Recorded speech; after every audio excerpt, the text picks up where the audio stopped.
अच्छा हाणे हे दर्जो तव्हां ॾिसो केॾो वॾो दर्जो आहे, पर तव्हांखे मां चयुमि त हे दर्जो ॾिसी करे परेशान न थियणो आहे, छो जो हर स्टेप में ॾिंगियुनि में इहो मज़ो आहे त तव्हां मूंखे सिर्फ़ु हिकिड़ी शइ सॉल्व करणी हूंदी आहे। हाणे ॾिसो तव्हां ख़बर आहे त हे ॾिंगी ॿाहिरों वञनि, इन्हनि खे असांखे हथु लाहिणो ई न आहे, असांखे अॻ में किथे वञिणो आहे, ॾिंगी ते वञिणो आहे। हाणे ॾिंगी में वरी तव्हां ॾिसंदव त हे ॿई वंड में आहिनि, हे ॿई कट में आहिनि, हे ॿई जोड़ में आहिनि। अॻ में पाण खे छा छॾाइणो आहे, वंड छॾाइणी आहे। इन जो मतिलबु आहे असांजो सिर्फ़ु हिकिड़ो दर्जो आहे, कहिड़ो आहे, 14 वंडिया 7, सिर्फ़ु एतिरो दर्जो आहे बसि।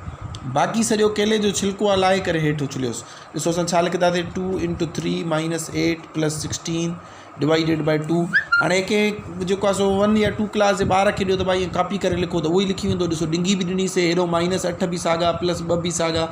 सिर्फ़ु जेको हे असांखे सॉल्व करिणो आहे इहो छॾींदासीं त जीअं इन्हनि जी जॻह ते इन जो जवाबु अचे। ॾिस ठीकु आहे, सो इन करे दर्जो वॾो ॾिसी परेशान न थियणो, सिर्फ़ु तव्हांखे ॾिसणो आहे त असांखे हर स्टेप में सॉल्व छा करिणो आहे, सिर्फ़ु उन ते वञिणो आहे।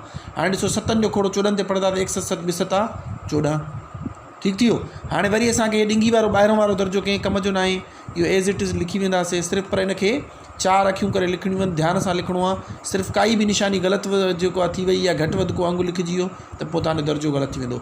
हाणे हिते स्टूडेंट तव्हांखे मां पहिरियों ई बोर्ड मास में सेखारिया आहिनि त हिते ग़लती कंदा आहिनि, छा कंदा आहिनि त ॿिनि वठनि खे जोड़ करे वेंदा आहिनि। छो जो वंड खां पोइ ज़रब खां पोइ जोड़ छॾाइणी हूंदी आहे, जोड़ ज़रब आहे न जोड़ छॾाईंदासीं, हिननि ॿिनि खे जोड़ कंदा आहिनि त हे ॿई पाण में जोड़ न थींदा। छाजे करे, तव्हांखे मां पहिरियों ई एक्सप्लेन करे आयो त हे 2 प्लस जो आहे ऐं 8 छा जो आहे, माइनस जो आहे। इहे ॿई पाण में माइट न आहिनि, दोस्त न आहिनि। हे 2 जेको आहे सो इन जे अॻे कुझु न आहे, माना इहो प्लस जो आहे। हिन जो मतिलबु आहे हे ॿई पाण में जोड़ थींदा, 2 × 2 = 4 - 8। ठीकु आहे। हाणे वरी छा कंदासीं, सेम दर्जो लिखी वेंदासीं, 2 × 3 - 8। हे तव्हांखे ज़रूरी न हुयो, तव्हां डायरेक्ट बि करे सघो पिया। त -8 + 4 कटे सटे 8 में 4 वेंदा, 4 बचंदा, पर छा ॾिया माइनस जा। ठीकु आहे।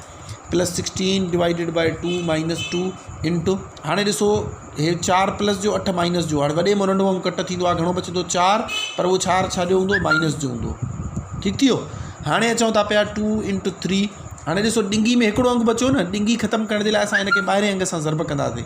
जीअं ज़रब थींदी ॾिंगी ख़तमु थी वेंदी, अञा ताईं बि ॾिंगी हूंदी। यानी ॾिसो असां ॾिंगी वॾी हुई, उनखे नंढो करे करे हिकिड़े अंग ताईं खणी आयासीं। हाणे उन हिकिड़े अंग खे ॿाहिरि करण जे लाइ, आज़ादु करण जे लाइ ॿाहिरें अंग सां ज़रब कंदासीं। ठीकु आहे। -8 + 16 / 2। हाणे हे माइनस जो 2 न आहे लिखणो, छो जो इहो ॿाहिरि ज़रब थींदो न, इन जो मतिलबु आहे हे सॼो दर्जो न लिखंदो, इन जो जवाबु लिखंदो। हाणे तव्हां ॾिंगियुनि निशानियुनि वारी ज़रब सिखी आया आहियो, तव्हांखे ख़बर आहे -2 ॾिंगी जो मतिलबु हूंदो आहे ज़रब इंटू -4। माइनस खे माइनस सां ज़रब कंदो, माइनस इंटू माइनस प्लस 4 × 8 थी वेंदो। ठीकु आहे। सो हिन जी ज़रब उपत छा ईंदी, प्लस जा 8। हाणे ॾिसो ॾिंगी ख़तमु थी वई।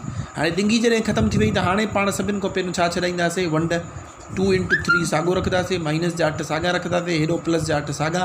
ॿिनि जो खोड़ो 16 ते घणा दफ़ा वेंदो, 8 दफ़ा वेंदो, पर प्लस जा आहिनि। ॾिसो हे प्लस जी निशानी आहे न, या ईअं खणी चऊं त प्लस इंटू प्लस प्लस ई थी वेंदो आहे। हाणे ॾिसो तव्हां हिते ज़रब छॾाईंदो बिट्रिक 6, हे माइनस जा 8, हे प्लस जा 8, हे प्लस जा 8।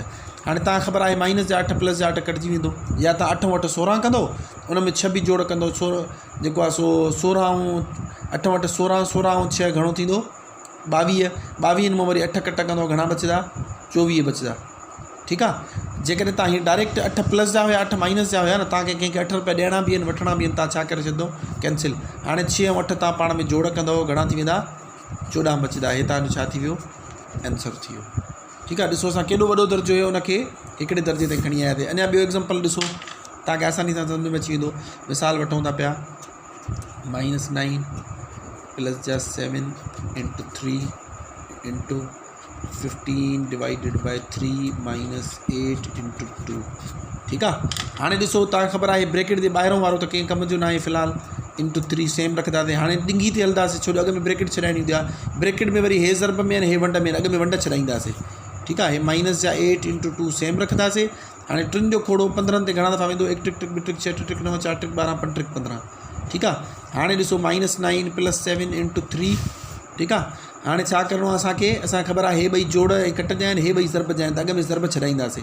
पर हे माइनस जो 8 आहे, हे प्लस जो 2 आहे, यानी हे हीअं ज़रब आहे, -8 इंटू हे प्लस जो 2, plus into minus, minus 8 × 16, minus जो 16 थी वेंदो। ठीकु आहे। हे प्लस जा 5 सेम रखियोसीं, प्लस इंटू माइनस, माइनस 8 × 16। ठीकु आहे। हाणे प्लस माइनस छॾाईंदासीं, -9 + 7 × 3। ठीकु आहे। हाणे छा करिणो आहे असांखे, 16 मां 5 कट कंदासीं 16 मां 5 कट कंदासीं 11 बचंदा पर छा जा माइनस जा छाजे करे वॾो अंग माइनस जो आहे। हाणे इन 11 खे आज़ादु करण जे लाइ अञा ताईं बि ॾिसो ॾिंगी ख़तमु न थी आहे। छो जो जीअं मां ॿुधायोमांव 2 रूल आहिनि ॾिंगी खे। पहिरियों हिकिड़े अंग ताईं खणी अचो, असां ॾिसो हिकिड़े अंग ताईं 11 हिकिड़ो ई दर्जो आहे न, हिकिड़े दर्जे ताईं खणी आया त उनखे ॿाहिरि ज़रब कयो बसि, ठीकु आहे। हाणे -9 + 7 हाणे 3 वारो 33 पर छा जो 33 थींदो माइनस जो। इहो बार बार ॿुधाइण जी ज़रूरत न आहे कीअं प्लस जो 3 ऐं माइनस जा 11 पाण में ज़रब थिया। हे प्लस जो 3 ज़रब या माइनस जा 11 हीअं हुयो। ॾिंगी जो मतिलबु हूंदो आहे ज़रब, प्लस × माइनस 3 वारो 33, ठीकु आहे। हाणे हे माइनस जा 9 हे बि माइनस जा 33, इहे ॿई पाण में दोस्त आहिनि। ऑलरेडी तव्हांखे बोर्ड मास में पढ़ाया आयो आहे। माइनस जा घणा थी वेंदा, माने ख़्याल में माइनस जा 42 थी वेंदा, ठीकु आहे। माइनस जा 42 ऐं प्लस जा 7। हाणे 42 मां 7 कट कंदासीं घणा बचंदा 35 बचंदा पर छा जा माइनस जा। ॾिसो हे वॾो दर्जो असांजो हिकिड़े अंग ताईं महदूदु थी वियो। हे असांजो आंसर आहे। आई होप तव्हांखे सम्झ में अची वियो हूंदो। ॾिंगी नंढी जी प्रैक्टिस कयो, इनखे सॉल्व करणु सिखो त पोइ जेको आहे सो जेकॾहिं करेक्ट आंसर्स आया त पोइ मां तव्हांखे हिकु महिल ॿई ॾिंगियूं यानी नंढी ऐं विची ॿई गॾु कीअं सॉल्व कजनि या ॿई हुजनि त उन्हनि खे कीअं सॉल्व करिणो आहे त पोइ उहो सेखारियां।